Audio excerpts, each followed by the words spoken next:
Nessa ação não vai ter legitimados, só tem um legitimado, que é o Procurador-Geral da República, que é o custo legis da ação interventiva.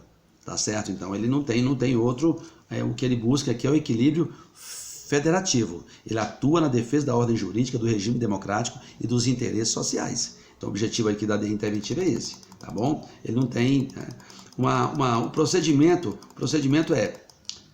tem a lei 4.337 de 64, né? E aí tem o procurador-geral faz uma petição inicial indicando o princípio constitucional sensível, o ato normativo que violou, o pedido, as suas especificações, petição inicial com 2 vias, né? Devendo conter cópia do ato questionado estadual municipal, tudo para comprovar sua impugnação, né?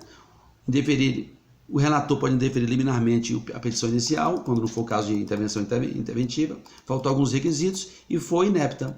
15 dias para o julgamento, vai dirimir administrativamente, parecer da PGR, AGU, né? Vai pedir a opinião desses prazos, né? Até porque... E aí o presidente da República, né? E aí o Supremo faz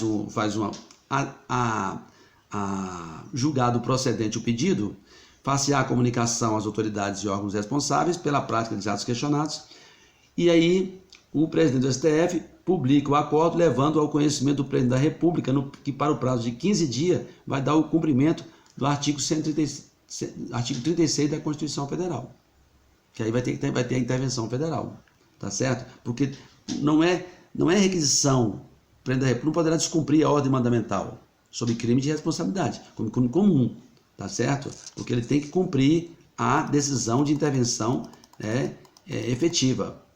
Aí vai ser nomeado um interventor e um controle político, tá certo? O pedido de representação interventiva é irrecorrível, insuscetível de impugnação por ação rescisória, tá certo? A medida liminar, né, não são compatíveis com a possibilidade de concessão de medida liminar, tá certo? E aí a discussão complexa se pode conceder liminar ou não, tá certo?